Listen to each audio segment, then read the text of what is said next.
ಶತಶತಮಾನಗಳಿಂದ ಬೆಟ್ಟ, ಗುಡ್ಡ, ಮರಳುಗಾಡು, ಹಿಮಪ್ರದೇಶ, ದ್ವೀಪಗಳಲ್ಲಿ ವಾಸವಾಗಿರುವ ಸಮುದಾಯವು ಬಹಳ ವಿಭಿನ್ನತೆಯಿಂದ ಕೂಡಿದ್ದು, ಪ್ರತ್ಯೇಕ ಭಾಷೆ, ಸಂಗೀತ, ನೃತ್ಯ, ಕಲೆ, ಆಚಾರ, ವಿಚಾರ, ವ್ಯವಹಾರ, ನ್ಯಾಯ ಪಂಚಾಯಿತಿ ಇತ್ಯಾದಿಗಳನ್ನು ಹೊಂದಿರುತ್ತಾರೆ.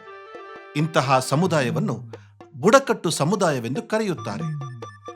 ಭಾರತದಲ್ಲಿ ಸುಮಾರು 700 ಬುಡಕಟ್ಟು ಸಮುದಾಯವಿದ್ದು, ಕರ್ನಾಟಕ ರಾಜ್ಯದಲ್ಲಿ 50 ಬುಡಕಟ್ಟು ಸಮುದಾಯಗಳು ವಾಸಿಸುತ್ತಿದ್ದು, ಅವುಗಳಲ್ಲಿ ಜೇನುಕುರುಬ ಸಮುದಾಯ ಕೂಡ ಒಂದು.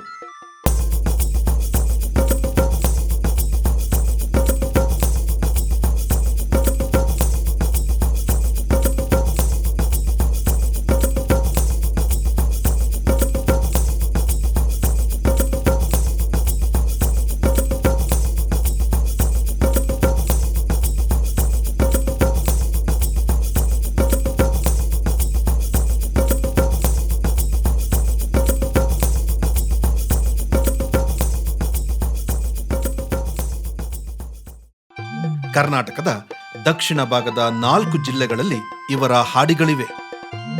ಮೈಸೂರು ಜಿಲ್ಲೆಯ ಪಿರಿಯಾಪಟ್ಟಣ, ಹುಣಸೂರು, ನಂಜನಗೂಡು ಮತ್ತು ಹೆಗ್ಗಡದೇವನಕೋಟೆಯಲ್ಲಿ, ಚಾಮರಾಜನಗರ ಜಿಲ್ಲೆಯ ಗುಂಡ್ಲುಪೇಟೆ, ಹಾಸನ ಜಿಲ್ಲೆಯ ಅರಕಲಗೂಡು ಮತ್ತು ಸಕಲೇಶಪುರ, ಕೊಡಗಿನ ವಿರಾಜಪೇಟೆ, ಸೋಮವಾರಪೇಟೆಯಲ್ಲಿ ಹೆಚ್ಚಾಗಿ ವಾಸ ಮಾಡುತ್ತಿದ್ದಾರೆ. ಜೇನುಕುರುಬರ ದೈಹಿಕ ಲಕ್ಷಣಗಳೆಂದರೆ ಸಣ್ಣಗಿರುವ ಕಣ್ಣುಗಳು, ಗುಂಗುರು ಕೂದಲು, ಕಪ್ಪು ಮೈಬಣ್ಣ, ಮುಖ ಚಪ್ಪಟೆಯಾಗಿದ್ದು ತುಟಿಗಳು ದಪ್ಪವಾಗಿರುವುದು ಕಂಡುಬರುತ್ತದೆ. ಜೇನುಕುರುಬರ ಬದುಕೇ ವೈಶಿಷ್ಟ್ಯ ಅಂದ ಮೇಲೆ ಅವರ ಮನೆಯನ್ನೂ ಕೂಡ ಅಷ್ಟೇ ವಿಶಿಷ್ಟವಾಗಿ ಮಾಡಿಕೊಳ್ಳುತ್ತಾರೆ.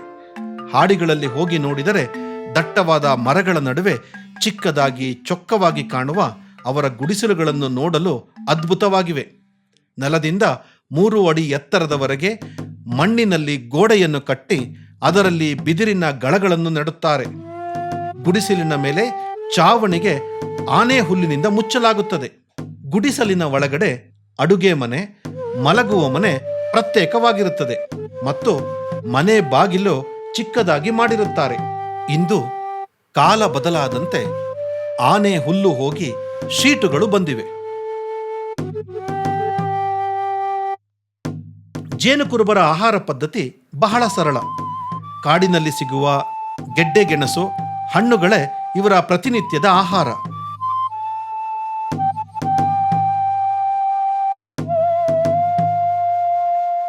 ಜೊತೆಗೆ ಪ್ರಾಣಿಗಳನ್ನು ಬೇಟೆ ಮಾಡಿ ತಿನ್ನುತ್ತಿದ್ದರು. ಜೇನುಕುರುಬರು ತಮ್ಮ ಆಹಾರವನ್ನು ಬೇಯಿಸಲು ಅಥವಾ ಸುಟ್ಟು ತಿನ್ನಲು ಬೆಂಕಿಯನ್ನು ತಾವೇ ಉತ್ಪತ್ತಿ ಮಾಡಿಕೊಳ್ಳುತ್ತಾರೆ. ಅದರಲ್ಲಿ ಅವರು ಪ್ರವೀಣರು. 2 ಕೋಲುಗಳನ್ನು ಕತ್ತರಿಸಿಕೊಂಡು ಒಂದಕ್ಕೆ ಕಿರಿದಾದ ಕುಳಿಯನ್ನು ಮಾಡಿ ಮತ್ತೊಂದು ಕಡ್ಡಿಯನ್ನು ಪೆನ್ಸಿಲಿನಂತೆ ಚೂಪು ಮಾಡಿ 2 ಕೈಗಳಿಂದ ಮೊಸರನ್ನು ಕಡೆಯುವಂತೆ ಕಡೆಯುತ್ತಾರೆ. ಆಗ ಕೆಲವೇ ನಿಮಿಷಗಳಲ್ಲಿ ಬೆಂಕಿ ಉತ್ಪತ್ತಿಯಾಗುತ್ತದೆ. ಅದಕ್ಕೆ ಗಡ್ಡೆ, ಗೆಣಸನ್ನು, ಮಾಂಸವನ್ನು ಸುಟ್ಟುಕೊಳ್ಳುತ್ತಾರೆ.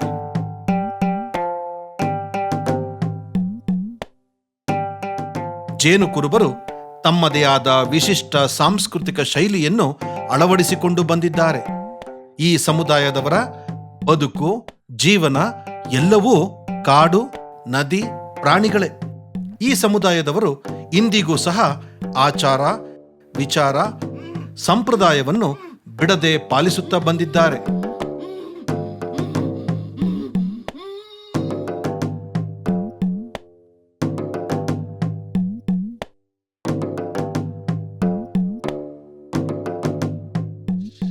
ಬುಂಡೆ ಕರೆಯುವುದು, ನಾಟಿ ಔಷಧಿ ಪದ್ಧತಿ, ಮದುವೆ ಸಂಪ್ರದಾಯ, ಹೀಗೆ ಎಲ್ಲದರಲ್ಲೂ ವೈವಿಧ್ಯತೆಯನ್ನು ಕಾಪಾಡಿಕೊಂಡು ಬಂದಿದ್ದಾರೆ. ಹೆಣ್ಣು ಮಕ್ಕಳು ಋತುಮತಿಯಾದರೆ ಆ ಹುಡುಗಿಯನ್ನು ಯಾರ ಕಣ್ಣಿಗೂ ಬೀಳದಂತೆ ಸುಮಾರು 3 ರಿಂದ 6 ತಿಂಗಳವರೆಗೆ ಮನೆಯಲ್ಲಿ ಸೊಪ್ಪಿನ ಗುಡಿಸಲು ಹಾಕಿ ಕೂಡಿಸುತ್ತಾರೆ. ಆ ಸಮಯದಲ್ಲಿ ಋತುಮತಿಯಾದ ಹುಡುಗಿಗೆ ಪೌಷ್ಟಿಕ ಆಹಾರ ಕೊಟ್ಟು ಸಲಹುತ್ತಾರೆ. ಆ ಹುಡುಗಿಯ ಜೊತೆ ಮನೆಯವರು ಯಾರೂ ಇರುವುದಿಲ್ಲ. ಅವಳ ಸಹಾಯಕ್ಕಾಗಿ ಮತ್ತೊಂದು ಹುಡುಗಿಯನ್ನು ಬಿಡುತ್ತಾರೆ. ಆ ಹುಡುಗಿಗೆ ಜೇನುಕುರುಬ ಭಾಷೆಯಲ್ಲಿ ಬರಡೆ ಎಂದು ಕರೆಯುತ್ತಾರೆ. ಆ ಹುಡುಗಿ ಋತುಮತಿಯಾದ ಹುಡುಗಿಯ ಜೊತೆಯಲ್ಲಿರುತ್ತಾಳೆ ಮತ್ತು ಎಲ್ಲ ಆಗು ಹೋಗುಗಳ ಬಗ್ಗೆ ಗಮನ ಹರಿಸುತ್ತಾಳೆ. 3 ಅಥವಾ 6 ತಿಂಗಳು ಕಳೆದ ನಂತರ ಮನೆಯಲ್ಲಿ ಹಬ್ಬದ ವಾತಾವರಣ ನಿರ್ಮಾಣವಾಗುತ್ತದೆ. ಮನೆ ಮುಂದೆ ಚಪ್ಪರ ಹಾಕಿ ರಂಗೋಲಿ ಬಿಡಿಸುತ್ತಾರೆ.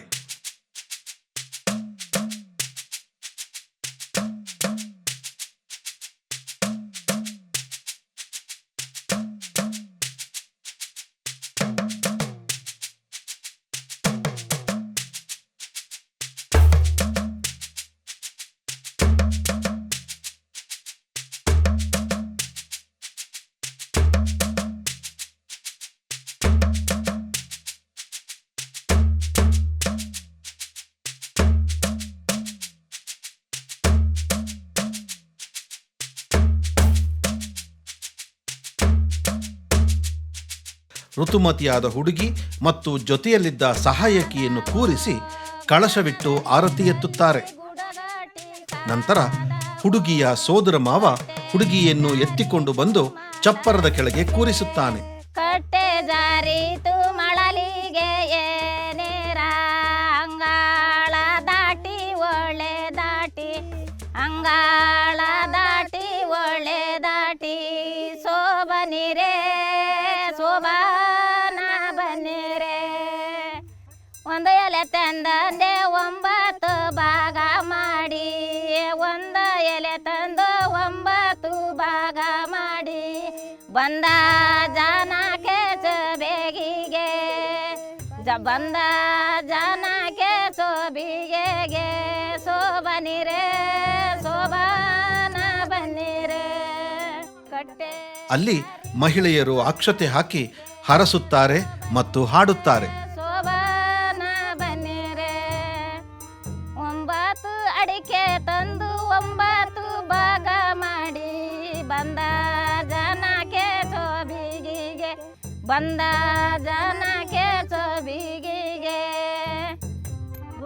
ನಂತರ ಗಂಗೆ ಪೂಜೆ ಮಾಡಿಸುತ್ತಾರೆ.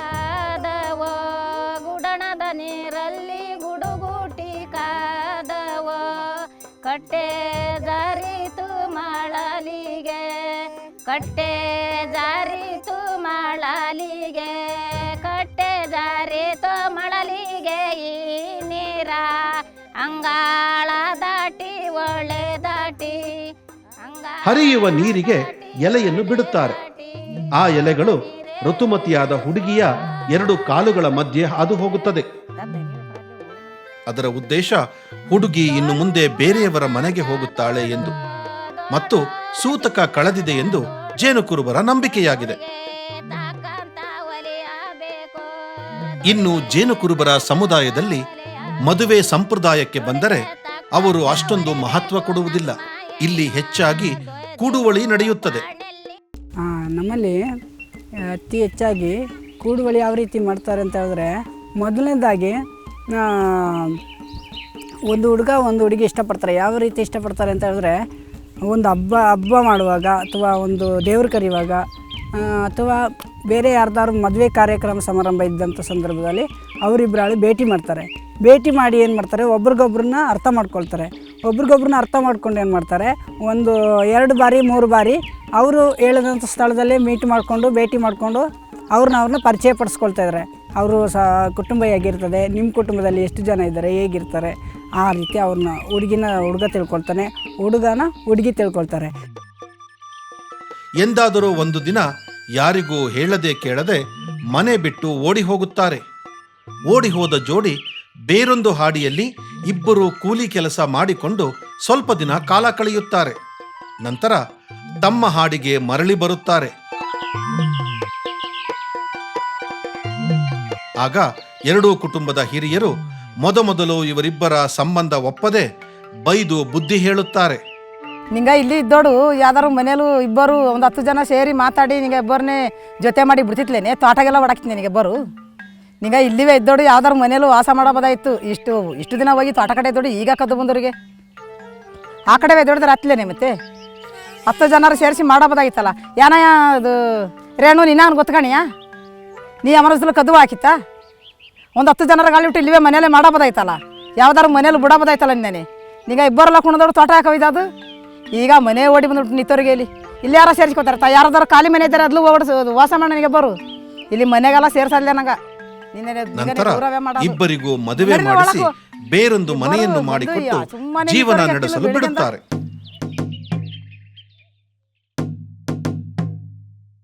ಜೇನುಕುರುಬರಲ್ಲಿ ಬಹಳ ವಿಶಿಷ್ಟವಾಗಿ ಆಚರಿಸುವ ಆಚರಣೆ ಎಂದರೆ ಶವ ಸಂಸ್ಕಾರ. ನಮ್ಮಲ್ಲಿ ಒಬ್ಬ ಸತ್ತೋಗ್ಬಿಡ್ತಾರೆ, ಹೆಂಗಸೇ ಆಗಲಿ ಗಂಡಸೇ ಆಗಲಿ ಸತ್ತೋದ್ಮೇಲೆ ನಾವು ಸತ್ತೋದಾಗ ಏನು ಮಾಡ್ತೀವಿ, ಅವ್ರಿಗೆ ಹೊಸ ಬಟ್ಟೆ ತಗೊಬಂದು ಹೊಸ ಬಟ್ಟೆ ತಗೊಬರ್ತೀವಿ. ಆಮೇಲೆ ಈ ಕುರ್ಜಿ ಕಟ್ತೀವಿ, 2 ಬಿದಿರು ಹಾಕ್ಬಿಟ್ಟು ಮಾಮೂಲು ಕುರ್ಜಿ ಕಟ್ಬಿಟ್ಟು ಆ ಮೇಲೆ ಕಳಸ ಮಡಗ್ತೀವಿ, ಒಂದು ಚೊಂಬು ಹಾಕ್ತೀವಿ. ಚೊಂಬು ಮಾಡಿ ಅದನ್ನ ಆಮೇಲೆ ಸ್ನಾನ ಗಿನೆಲ್ಲ ಮಾಡಿಸಿ ಮಡಿ ಮಾಡಿಸಿ ಅವ್ರನ್ನ ಕೂರಿಸಿ ಚೇರಿದ್ದರೆ ಚೇರು, ಇಲ್ಲ ನೆಲ ಇದ್ದರೆ ಗೋಡೆಗೆ ಒರಗಿಸ್ಬಿಟ್ಟು ಅವ್ರಿಗೆಲ್ಲ ಪೂಜೆ ಪುರಸ್ಕಾರ ಮಾಡ್ತೀವಿ. ಹೆಂಡತಿ ಇದ್ದರೆ ಅವರು ಹೆಂಡತಿನ ಪಕ್ಕದಲ್ಲಿ ಕೂರಿಸಿ ಗಂಡಸು ಸತ್ತೋದ್ರೆ ಹೆಂಡತಿನ ಪಕ್ಕದಲ್ಲಿ ಕೂರಿಸ್ಬಿಟ್ಟು ಇಬ್ಬರಿಗೂ ಶಾಸ್ತ್ರ ಮಾಡ್ತೀವಿ, ಪೂಜೆ ಮಾಡ್ತೀವಿ. ಹಣ್ಣು ಕಾಯಿ ಗಂಧ ಕಡ್ಡಿ ಕರ್ಪೂರ ಎಲ್ಲ ಅರ್ಶಿನ ಕುಂಕುಮ ಎಲ್ಲ ಮಾಡಿ ಪೂಜೆ ಮಾಡಿ, ಮತ್ತು ಒಂದು ಬಾಳೆಹಣ್ಣೆಲ್ಲ ತಟ್ಟೆಯಲ್ಲಿ ಇಟ್ಬಿಟ್ಟು ಪೂಜೆ ಮಾಡಿ ಅವ್ರಿಗೆ ಸೇಮು ಮದುವೆ ಮಾಡ್ದಂಗೆ ಮಾಡ್ತೀವಿ ಗಂಡ ಹೆಂಡತಿಗೆ. ಅದು ಕೊನೆ ಮದುವೆ ಇದ್ದಂಗೆ ಅವ್ರಿಗೆ ಎಲ್ಲ ಆದಮೇಲೆ ಅವ್ರಿಗೆ ಕೈಗೆ ಹೆಂಗಸರಿಗೆ ಬಳೆ ಎಲ್ಲ ತೋಡಿಸ್ತೀವಿ. ಬಳೆ ತೋಡಿಸಿ ಹೂವೆಲ್ಲ ಮುಡಿಸಿ ಆಮೇಲೆ ಹೆಣ ತಗೊಂಡು ಮೊಸಣಕ್ಕೆ ಹೋಗ್ತೀವಿ. ಇಲ್ಲಿ ಜೇನುಕುರುಬರು ಸಂಪ್ರದಾಯವೊಂದನ್ನು ಪಾಲಿಸುತ್ತಾರೆ. ಸತ್ತ ವ್ಯಕ್ತಿ ಆರೋಗ್ಯವಂತನಾಗಿ ಪ್ರಾಣ ಬಿಟ್ಟಿದ್ದರೆ ಅವನನ್ನು ಮಣ್ಣಲ್ಲಿ ಹೂಳುತ್ತಾರೆ, ಅನಾರೋಗ್ಯದಿಂದ ಸತ್ತಿದ್ದರೆ ಬೆಂಕಿಯಲ್ಲಿ ಸುಡುತ್ತಾರೆ.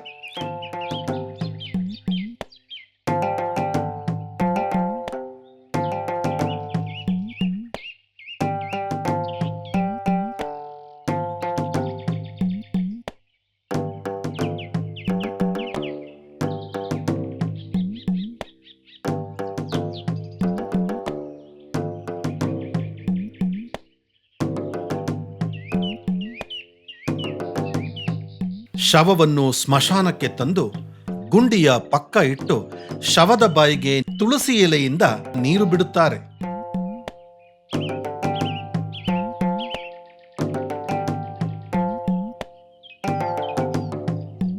ನಂತರ ಗುಂಡಿ ಪೂಜೆ ಮಾಡಲಾಗುತ್ತದೆ. ವ್ಯಕ್ತಿಯೊಬ್ಬ ಗುಂಡಿಯಲ್ಲಿ ಇಳಿದು ತೆಂಗಿನಕಾಯಿಯನ್ನು ಒಡೆದು ಅದರ ನೀರನ್ನು ಗುಂಡಿಯ ಸುತ್ತಲೂ ಹಾಕುತ್ತಾರೆ. ನಂತರ ಎಲೆ, ಬಾಳೆಹಣ್ಣು ಮತ್ತು ಕಾಯಿಯನ್ನು ಗುಂಡಿಯಲ್ಲಿ ಇಡುತ್ತಾರೆ.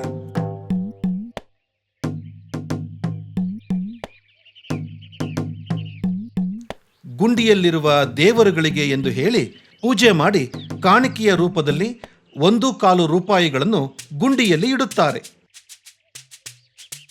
ನಂತರ ಶವವನ್ನು ಪೂಜೆ ಮಾಡಿ ಗುಂಡಿಯಲ್ಲಿ ಮಲಗಿಸುತ್ತಾರೆ. ಮಲಗಿಸಿದ ನಂತರ ಸತ್ತ ವ್ಯಕ್ತಿಯ ಇಷ್ಟದ ತಿನಿಸುಗಳನ್ನು ಎಲೆಯಲ್ಲಿ ಇಡುತ್ತಾರೆ.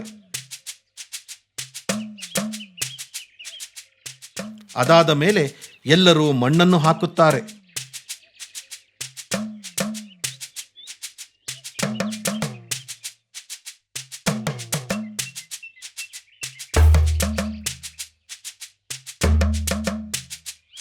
ಶವವನ್ನು ಹೊತ್ತು ತಂದ ಚಟ್ಟವನ್ನು ಕತ್ತರಿಸಿ ಸಮಾಧಿಯ ಮೇಲೆ ಹಾಕುತ್ತಾರೆ.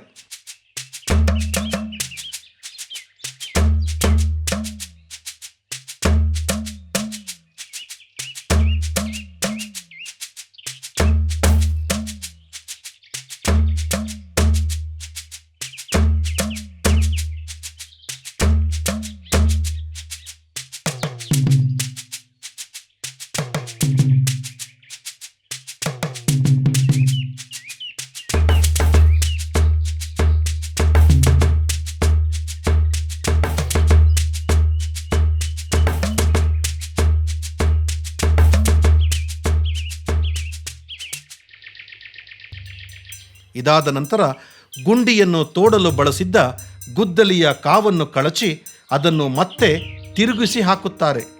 ಹಾಕಿದ ನಂತರ ವ್ಯಕ್ತಿಗಳಿಬ್ಬರು ವಿರುದ್ಧ ದಿಕ್ಕಿನಲ್ಲಿ ಸಮಾಧಿಯ ಬಳಿ ನಿಂತು ಗುದ್ದಲಿಯನ್ನು ಎಸೆಯುತ್ತಾರೆ.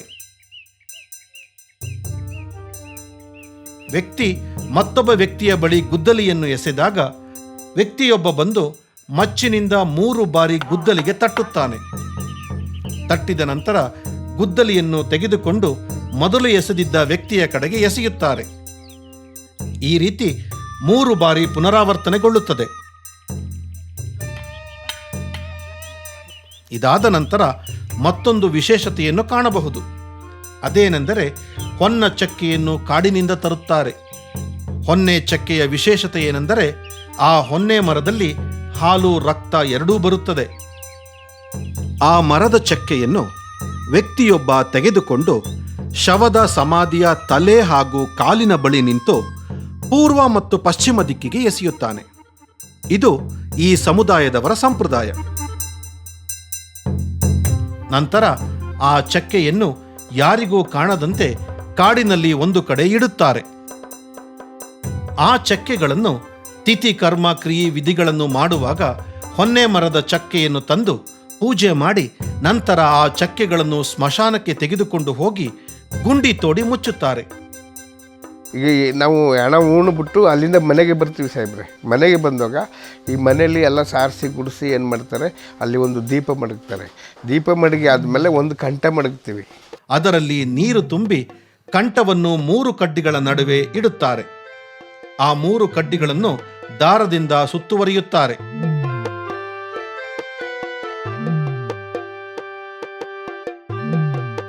ನಂತರ ಎಣ್ಣೆಯನ್ನು ತೆಗೆದುಕೊಂಡು 3 ತೊಟ್ಟು ನೀರಿಗೆ ಹಾಕುತ್ತಾರೆ. ಈ ರೀತಿಯ ಶಾಸ್ತ್ರ ಮಾಡಲು ಕಾರಣವೇನೆಂದರೆ ಸತ್ತ ವ್ಯಕ್ತಿಯು ತನ್ನ ಪೂರ್ಣ ಆಯಸ್ಸು ಕಳೆದು ಸತ್ತಿದ್ದಾನೆಯೇ ಇಲ್ಲವೇ ಅನಿರೀಕ್ಷಿತವಾಗಿ ಸತ್ತಿದ್ದಾನೆಯೇ ಎಂದು ತಿಳಿದುಕೊಳ್ಳಲು ಈ ಶಾಸ್ತ್ರ ಮಾಡುತ್ತಾರೆ. ಆಯುಸ್ಸು ಹಣೆ ಬರ ನೋಡ್ತೀವಿ. ಹಣೆ ಬರ ಹೇಗೆ ನೋಡ್ತೀವಿ ಅಂದರೆ 3 ತೊಟ್ಟು ಎಣ್ಣೆ ಬಿಡ್ತೀವಿ. ಒಂದು ಅವ್ರ ಮನೆ ದೇವರದ್ದು ಹೆಸರಲ್ಲಿ, ಇನ್ನೊಂದು ಅವರ ಹಣೆ ಬರ ಬಗ್ಗೆ, ಇನ್ನೊಂದು ಹೊರ ಗಾಳಿ ಏಟು ಏನಾರಾಗಿ ಸತ್ತಿರ್ಬೋದು ಅಂತ 3 ತೊಟ್ಟು ಎಣ್ಣೆ ಬಿಟ್ಟರೆ ಆ ಎಣ್ಣೆಗಳು ಅದರ ಒಳಗಡೆ ನೀರಲ್ಲಿ ಆಡ್ತಾ ಇರ್ತದೆ. ಅವು ಎಲ್ಲ 3 ಒಂದೇ ಜಾಗಕ್ಕೆ ಕೂಡ್ಬಿಟ್ರೆ ಅವನಿಗೆ ಲೆಕ್ಕ ಹಣೆ ಬರ ಎಲ್ಲ ಮುಗೀತು ಅಂತ ಅಲ್ಲಿಗೆ ತೀರ್ಮಾನ ಅಂದ್ಬಿಟ್ಟು ನಾವು ಆ ಕಂಠನ ಹೊಡೆದಾಕ್ತೀವಿ. ಅದೊಂದು ಶಾಸ್ತ್ರ.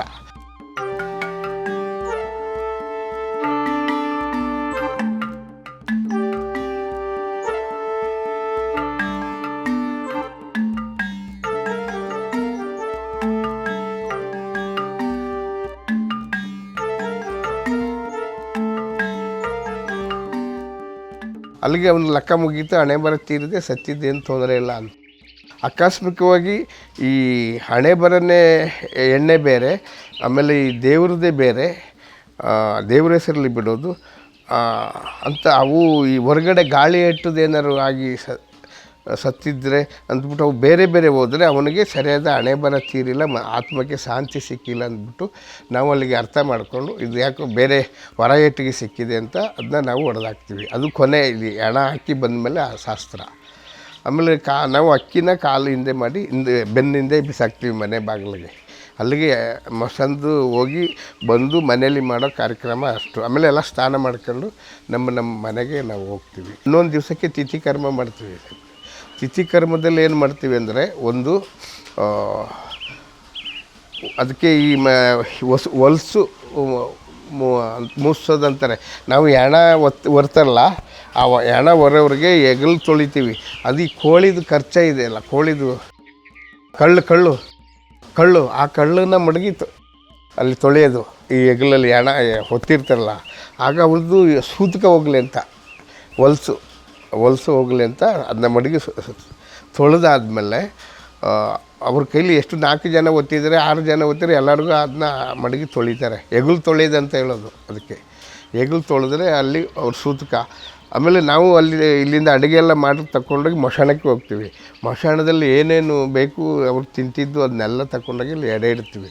ಎಡೆ ಇಟ್ಮೇಲೆ ನಾವು ಅಲ್ಲಿ ಈ ಆ ಸತ್ತೋಗಿರೋ ಗಾಳಿನ ಆತ್ಮನ ಬರಬೇಕು ನೀನು ಅಂತ ಕೇಳ್ತೀವಿ. ನಾವೆಲ್ಲ ಕೂತ್ಕೊಂಡು ಜೇನು ಕುರುಬರೆಲ್ಲ ಎಲ್ಲ ಕೂತ್ಕೊಂಡು ಕೇಳ್ತೀವಿ. ನೀನು ಹಣೆ ಬರ ತೀರಿ ಸತ್ತಿದೆಯಾ, ಏನಾಗಿ ಸತ್ತಿದೆಯಾ, ಬಂದು ಒಬ್ಬರ ಮೇಲೆ ಹೇಳಬೇಕು ನೀನು, ಆವಾಗಲೇ ನಮಗೆ ಇಂಥದ್ದಂತ ಗೊತ್ತಾಗೋದು ಅಂದ್ಬಿಟ್ಟು ನಾವು ಅಲ್ಲಿ ಇದು ಎಲ್ಲ ನ್ಯಾಯ ಕೊಡ್ತೀವಿ ಈ ಮಶಾಣಕ್ಕೆ ಸತ್ತೋದವ್ರಿಗೆ. ಆವಾಗ ಅದು ಏನು ಮಾಡ್ತದೆ, ಅಲ್ಲಿ ನಾವು ಮಣ್ಣು ಕಟ್ತೀವಿ. ಈ ಒಂದು ಮಶಾಣದಿಂದ ತೆಗೆದು ಒಂದು ಮಣ್ಣು ಕಟ್ತೀವಿ. ಕಟ್ಟುವಾಗ ಸುಟ್ಟೋದ್ರೆ ಮೂಳೆ, ಆಮೇಲೆ ಹೂಣು ಹಾಕಿದ್ರೆ ಅದೇ ಮಶಾಣದ ಮಣ್ಣು. ಈಗ ನೀನು ಇಲ್ಲೇ ಇರ್ತೀಯ, ಅಥವಾ ನೀನು ಎಲ್ಲರೂ ಬೇರೆ ಕಡೆಗೆ ನೀನು ಬಿಡಬೇಕಂತ ಕೇಳ್ತೀವಿ. ಅವಾಗ ಅದನ್ನ ಈಗ ಮುಟ್ಟಕ್ಕೆ ಹೋದರೆ ಯಾರು ಇಲ್ಲಾಂದರೆ ಯಾರು ಮೈ ಮೇಲೆ ಬಂದು ಹೇಳು ಅಂತ ಹೇಳ್ತೀವಿ. ಈಗ ಅದನ್ನ ಹೋಗಿ ಹಿಂಗೆ 2 ಬೆರಳಲ್ಲಿ ಎತ್ತಾರೆ ಆ ಮಣ್ಣನ್ನು ಅಥವಾ ಮೂಳೆನೋ ಎತ್ಬಿಟ್ಟು ಹಿಂಗೆ ನೋಡುವಾಗ ಅದು ಬರೋಕ್ಕಿಲ್ಲ, ತೂಕ ಇರ್ತದೆ, ಎತ್ತಕ್ಕಾಗೋದಿಲ್ಲ. ಆಮೇಲೆ ಹಂಗೆ ಎಲ್ಲರೂ ಎತ್ತಾರೆ. ಈಗ ಒಬ್ಬೊಬ್ರಿಗೆ ನಮಗೆ ಮೈ ಮೇಲೆ ಬಂದುಬಿಡ್ತದೆ ಆತ್ಮ, ಗಾಳಿ ಬಂದಮೇಲೆ ಅದು ಅವ್ರ ಮೈ ಮೇಲೆ ಒದರಿ ಬರ್ತದೆ. ಆಗ ಹೇಳ್ತದೆ ಅದು, ನಾನು ಇಂಥದ್ರಿಂದ ಸತ್ತೋದೆ, ಈ ಥರ ಆಯಿತು ನನಗೆ, ನಾನು ಹಿಂಗೆ ಸತ್ತೋದೆ, ಅದ್ರ ಬಗ್ಗೆ ನೀವೇನು ಚಿಂತೆ ಮಾಡಬೇಡಿ, ನೀವು ಖುಷಿಯಾಗಿರಿ, ಈಗ ನೀವು ಊಟ ಇದೆಲ್ಲ ತಿಥಿಕರ್ಮ ಮಾಡಿದೆಲ್ಲ ನನಗೆ ಸಂತೋಷ ಆಯಿತು ಅಂದ್ಬಿಟ್ಟು ಅದು ಮೈ ಬಿಟ್ಟು ಹೋಯ್ತದೆ. ಮನೆ ಗಂಟಲು ಬಂದಿದ್ದು ಆಮೇಲೆ ಹೋಯ್ತದೆ. ಹಂಗೆ ಅದು ನಮ್ಮದು ಜೇನು ಕುರುಬರದ್ದು ಒಂದು ಪದ್ಧತಿ ಇದೆ ಸಾಹೇಬ್ರೆ. ಸಮಸ್ಯೆಗಳು ಬಂದಾಗ ಅಥವಾ ಆರೋಗ್ಯದಲ್ಲಿ ಏನಾದರೂ ಏರುಪೇರಾದರೆ, ಇಲ್ಲವೇ ಮನೆಯಲ್ಲಿ ಯಾವುದಾದರೂ ಶುಭ ಕಾರ್ಯಗಳು ಇದ್ದರೆ ಅವರ ನಂಬಿಕೆಯಂತೆ ಬುರುಡೆ ಕರೆಯುತ್ತಾರೆ. ಬುರುಡೆ ಕರೆಯುವುದು ಅತ್ಯಂತ ಪವಿತ್ರ ಕ್ರಿಯೆ. ಜೇನು ಕುರುಬರಿಗೆ ಬುರುಡೆ ಕರೆಯುವುದು ಎಂದರೆ ಆತ್ಮವನ್ನು ಕರೆಯುವುದು. ಮನೆಯ ಹಿರಿಯರ ಆತ್ಮಗಳನ್ನು ಕರೆದು ಆ ಆತ್ಮಗಳಿಗೆ ತಮಗಿರುವ ಕಷ್ಟದ ಬಗ್ಗೆ ತಿಳಿಸುತ್ತಾರೆ. ಆಗ ಆತ್ಮಗಳು ದೇವರಿಗೆ ಇವರ ಕಷ್ಟವನ್ನು ತಿಳಿಸಿ ಪರಿಹಾರ ಕೊಡಿಸುತ್ತದೆ ಎಂಬುದು ಸಮುದಾಯದವರ ನಂಬಿಕೆ. ಇದು ಬುರುಡೆ ಕರೆಯುವುದರ ಸಾಮಾನ್ಯ ಕ್ರಿಯೆಯಾಗಿರುತ್ತದೆ. ಇದರಿಂದ ಜೇನು ಕುರುಬರು ತಮ್ಮ ಸಮಸ್ಯೆಗಳಿಗೆ ಪರಿಹಾರ ಕಂಡುಕೊಳ್ಳುತ್ತಾರೆ. ಬುಂಡೆ ಕರೆಯುವುದು ಎಂದರೆ ಹಾಡಿಯ ವೈದ್ಯ ಅಥವಾ ಪೂಜಾರಿ ಸೋರೆ ಬುಂಡೆಯನ್ನು ಒಂದು ಲಯದಲ್ಲಿ ತಿರುಗಿಸುತ್ತಿರುತ್ತಾನೆ. ಅದಕ್ಕೆ ತಕ್ಕಂತೆ ಕೆಲವರು ಹಾಡುತ್ತಾ ದೈವಿಕ ವಾತಾವರಣ ಸೃಷ್ಟಿ ಮಾಡಿ ಬಂದಿದ್ದ ಜನಗಳ ಮನಸ್ಸಿನಲ್ಲಿದ್ದ ಆತಂಕ, ಭಯ ಎಲ್ಲವನ್ನು ದೂರ ಮಾಡುತ್ತದೆ ಎಂಬುದು ಎಲ್ಲರ ನಂಬಿಕೆ. ಅದು ಇಂದಿಗೂ ಚಾಲ್ತಿಯಲ್ಲಿದೆ. ಪೂಜೆಯಲ್ಲಿ ಮತ್ತು ಈ ಮಂತ್ರ ಶಕ್ತಿಯಿಂದ ಆಗೋಕ್ಕಿಲ್ಲ ಅಂತ ಕಠಿಣವಾದ ಕಾಯಿಲೆ ಆದರೆ ಬುಂಡೆ ಕರಿತೀವಿ. ಅದನ್ನ ದೇವ್ರನ್ನ ಕರೆದುಬಿಟ್ಟು ದೇವರಲ್ಲಿ ನಾವು ಕರೆದುಬಿಟ್ಟು ದೇವ್ರ ಎಲೆ ಬಿಸಾಕ್ತೀವಿ. ಆ ಎಲೆಗೆ ಮೊಕ್ಕಡೆ ಬೀಳ್ತದೆ, ಹೀಗೆ ಬೀಳ್ತದೆ ಅಂತ ನೋಡೋಕ್ಕೆ. ಆ ಎಲೆ ಸರಿ ಬಿತ್ತು ಅಂದರೆ ಅದು ಒಳ್ಳೆಯದಾಗ್ತದೆ ಅಂತ, ಎಲೆಗೆ ಉಲ್ಟ ಬೀಳ್ತದೆ ಅಂದರೆ ಕಷ್ಟ ಇದೆ ಅಂತ. ಆವಾಗ ನಾವು ದೇವ್ರನ್ನ ನಮ್ಮ ಭಾಷೆಯಲ್ಲಿ ಹೇಳ್ಬಿಟ್ಟು ಇದನ್ನ ಪರಿಹಾರ ಮಾಡಪ್ಪ ಅಂತ ದೇವ್ರನ್ನ ಕೇಳ್ಕೊತೀವಿ. ಆವಾಗ ಒಳ್ಳೆಯದಾಗ್ತದೆ. ಜೇನು ಕುರುಬರಲ್ಲಿ ದೈವ ನಂಬಿಕೆ ಎಷ್ಟಿದೆಯೋ ಅದೇ ರೀತಿ ನಾಟಿ ಔಷಧಿ ಬಗ್ಗೆಯೂ ಕೂಡ ನಂಬಿಕೆ ಇದೆ.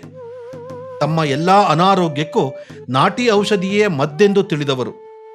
ಇಂದಿಗೂ ಸಹ ಎಲ್ಲ ರೋಗಗಳಿಗೂ ಹಾಗೂ ವಿಷಜಂತುಗಳು ಕಚ್ಚಿದಾಗ ಕಾಡಿನಲ್ಲಿ ಸಿಗುವ ಬೇರು, ಬಳ್ಳಿ, ಗಿಡಮೂಲಿಕೆಗಳಿಂದ ಔಷಧಿ ನೀಡುತ್ತಾರೆ. ಈ ಗಿಡಮೂಲಿಕೆಗೆ ನಾವು ಏನು ಮಾಡ್ತೀವಿ, ಈಗ ಅವ್ರಿಗೆ ಹಾಸ್ಪಿಟ್ಲಲ್ಲಿ ಕೈ ಕಾಲು ನೋವು, ಜಾಯಿಂಟ್ ನೋವುಗಳು ಇರ್ತವೆ. ಅದರಲ್ಲಿ ಒಂದೊಂದು ಗುಣ ಆಗದೇ ಇರೋಕ್ಕೆ ನಾವೇನು ಮಾಡ್ತೀವಿ, ಅದನ್ನ ಗಿಡಮೂಲಿಕೆಗಳು ಎಣ್ಣೆ ತಂದು ಎಣ್ಣೆ ಮಾಡಿ ಅದನ್ನ ಕಾಯಿಸ್ಬಿಟ್ಟು ಎಣ್ಣೆ ಹಚ್ಚಿ ಉಜ್ಜಿಸ್ತೀವಿ. ಆಗ ಅವ್ರು ಏನಂತ ತಿಳ್ಕೊಂಡು ಬಂದಿರ್ತಾರೆ, ಅವರು ಇದು ಮಾಟ ದೋಷ ಇದೆ, ಇದನ್ನ ಪರಿಹಾರ ಮಾಡಿಕೊಡಿ ಅಂತ ಅವರು ಮನಸ್ಸೊಳಗಡೆ ಮಾನಸಿಕವಾಗಿ ಅಂಟಿಸ್ಕೊಂಡಿರ್ತಾರೆ. ಆಯಿತು, ನಾವು ಅದನ್ನ ಪರಿಹಾರ ಮಾಡಿಕೊಡ್ತೀವಿ, ಮಾಟ ಮಂತ್ರನೇ ಆದರೂ ಅಂದ್ಬಿಟ್ಟು ನಾವೇನು ಮಾಡ್ತೀವಿ, ಅದಕ್ಕೆ ಗಿಡಮೂಲಿಕೆ 108 ಗಿಡಮೂಲಿಕೆ ಎಲ್ಲ ಎಣ್ಣೆ ಮದ್ದು ಮಾಡಿ ಅವ್ರಿಗೆ ಮೈಗೆಲ್ಲ ಮಸಾಜ್ ಮಾಡಿ ಹಚ್ಕೊಡ್ತೀವಿ. ಆವಾಗ ಈ ಕಾಯಿಲೆ ವಾಸಿ ಆಗ್ತದೆ ಅವ್ರಿಗೆ. ಆವಾಗ ಅವ್ರ ನಂಬಿಕೆ ಈ ಮಾಟ ಮಂತ್ರದ್ದು ಈ ಮಾನಸಿಕದ್ದು ಇದ್ದಿದ್ದು ಬಿಟ್ಟು ಹೋಗ್ಬಿಡ್ತದೆ ಸಾಹೇಬ್ರೆ. ಇದರಿಂದ ಅವ್ರಿಗೆ ಒಂದು ಅನುಕೂಲ ಆಯ್ತದೆ. ಜೇನು ಕುರುಬ ಹೆಸರೇ ಸೂಚಿಸುವಂತೆ ಇವರು ತಮ್ಮ ಜೀವನದ ಬಹುಕಾಲವನ್ನು ಜೇನು ತೆಗೆಯುವುದರಲ್ಲೇ ಕಳೆಯುತ್ತಾರೆ. ಜೇನು ಇಳಿಸುವುದು ಒಂದು ಸಾಮೂಹಿಕ ಕ್ರಿಯಾವಿಧಿ. ಜೇನು ಇರುವ ಮರ ಅಥವಾ ಗಿಡದ ಕೆಳಗೆ ಬೆಂಕಿ ಹಚ್ಚುತ್ತಾರೆ. ಅದರಿಂದ ಬಂದ ದಟ್ಟವಾದ ಹೊಗೆಯಿಂದ ಜೇನು ಹುಳುಗಳಿಗೆ ಮತ್ತು ಬಂದು ಅಲ್ಲಿದ್ದ ಜೇನುಗಳು ಏಳುತ್ತವೆ. ಜೇನು ಹುಳುಗಳಿಗೆ ಮತ್ತು ಬರಲು ಕಾರಣವೂ ಇದೆ. ಅದು ಬೆಂಕಿ ಹಾಕುವಾಗ ಅದರ ಜೊತೆ ಹಸಿ ಸೊಪ್ಪುಗಳು ಇರುತ್ತವೆ. ಆ ಸೊಪ್ಪುಗಳಿಂದ ಬಂದ ಹೊಗೆ ಜೇನು ಹುಳುಗಳಿಗೆ ಸ್ವಲ್ಪ ಹೊತ್ತು ಮತ್ತು ಬರುವಂತೆ ಮಾಡುತ್ತದೆ. ಆ ಸಮಯದಲ್ಲಿ ಕೊಂಬೆಯನ್ನು ಸವರಿ ಅದಕ್ಕೆ ಕಟ್ಟಿರುವ ಜೇನಿನ ಹುಟ್ಟನ್ನು ಕತ್ತರಿಸುತ್ತಾರೆ. ನಂತರ ಬುಟ್ಟಿ ಅಥವಾ ಪಾತ್ರೆಗೆ ಹಾಕಿ ತುಪ್ಪ ತೆಗೆಯುತ್ತಾರೆ. ಜೇನು ಕುರುಬರಲ್ಲಿ ಮತ್ತೊಂದು ನೈಪುಣ್ಯತೆ ಇದೆ. ಅದು ಜೇನು ಹುಳುಗಳು ಹಾರುವುದನ್ನು ನೋಡಿಯೇ ಅದೆಷ್ಟು ದೂರದಲ್ಲಿ ಯಾವ ದಿಕ್ಕಿನಲ್ಲಿ ಜೇನುಗೂಡು ಕಟ್ಟುತ್ತದೆ ಎಂಬುದನ್ನು ಗುರುತಿಸಬಲ್ಲವರಾಗಿದ್ದಾರೆ. ಮತ್ತು ಯಾವ ಯಾವ ಕಾಲದಲ್ಲಿ ಯಾವ ರುಚಿಯ ಜೇನು ಸಿಗುತ್ತೆಂದು ಹೇಳಬಲ್ಲರು. ಜೇನು ಕುರುಬರು ಸಾಂಸ್ಕೃತಿಕ ಚಟುವಟಿಕೆಗಳಲ್ಲಿ ಹಾಡುವುದರಲ್ಲಿ ಬಹಳ ಮುಂದು. ಮಲ್ಲ ಬನ್ನ ಹೊಲ್ಲಿ ತನ್ನ ಕಮಚಿ ಕುಳಿಯಾಕಿ ನಾ ಮೋಟಿ ಬಂದ ರಾಟ ತಂದ ಬತಾನ ಕುಟ್ಟಾಕಿ ಹುಡುಗಿ ಹಾಗಳು ಗಂಡಿದ್ದ ಹುಡುಗಿ ಸೇರುವುದು ಗುಂಡು ಮಿಕ್ಕಿ ನೀರಿದೆನ್ನ ಏರಿದೆ ಹಾ ಜೋಪಾನ. ಹಾಲಗಿತಿ ಸೂಲಗಿತಿ ನಂದನ ದೇವಿ ಕುಟ್ಟಾದ ಬಡತೀನೆ ಬರಮಾಡು ಬತ್ತಳೆಯ ಬರಲಿಂತ ಕಾಳಿ ನೋಡು.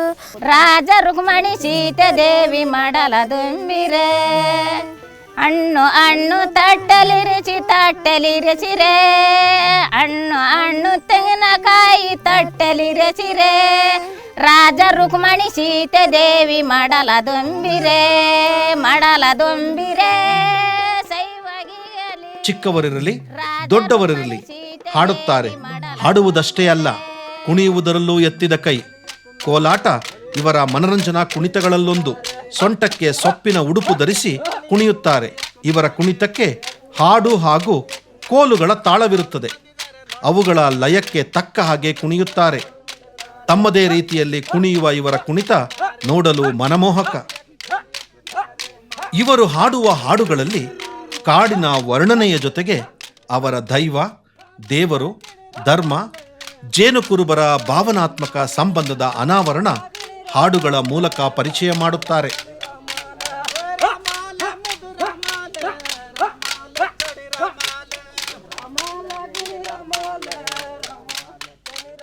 ಹಾಡಿಗಳಲ್ಲಿ ಶಾಲೆಗಳು ಪ್ರಾರಂಭವಾಗಿವೆ.